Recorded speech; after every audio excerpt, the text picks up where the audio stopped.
அழைத்தால் போதும் அடுத்த கணமே நினைத்தது நடக்கும் அஞ்சேல் மனமே.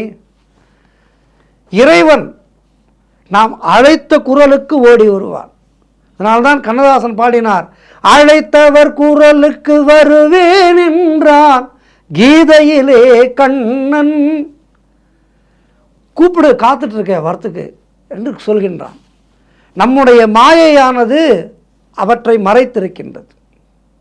அந்த மாயை நம்மால் இறை வழிபாட்டிலே அதிகமாக ஒன்ற முடியாமல் செய்கின்றது. நாம் அழைத்தவுடன் ஓடி வர காத்திருக்கின்றது தெய்வம். அதை நாம் புரிந்து கொள்வதில்லை. புரிந்து கொள்ளாமல் தான் இந்த உலகத்திலே தள்ளாடி கொண்டிருக்கின்றோம் பல விஷயங்களிலே. இது அப்படி நடந்து விடுமோ, அது அப்படி நடந்து விடுமோ என்று நமக்கு நாமே துயரங்களை போட்டுக்கொண்டு மனதிலே வாட்டிக்கொண்டு, அந்த மனது வாட்டத்தினாலே நம்மோடு உடன் இருப்பவர்களோடு ஒழுங்காக பழகுவதில்லை, அவர்களோடு சந்தோஷமாக இருப்பதில்லை. சரி, இவற்றையெல்லாம் இறைவனிடம் சொல்லலாம் என்றால் அதற்கும் நம்முடைய மனதானது முழு பக்தியிலே செல்லாமல் அவஸ்தைப்படுகின்றோம். ஆப்பசைத்த குரங்கு போல் அவஸ்தைப்படுகின்றோம். சரி, நமக்கு ஒரு கட்டம் என்று வருகின்ற போது உடனடியாக யாரிடம் சொல்வோம்? அம்மா, தாயிடம்தான் நம்முடைய கட்டங்களை முதலிலே நாம் சொல்வோம்.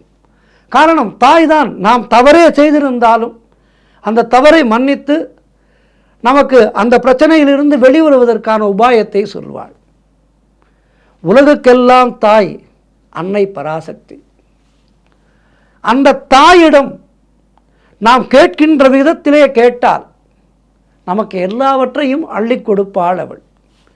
விரும்பி அழைத்தால் வருவாளே அம்மா, மகமாயி தன் அருளை தருவாளே.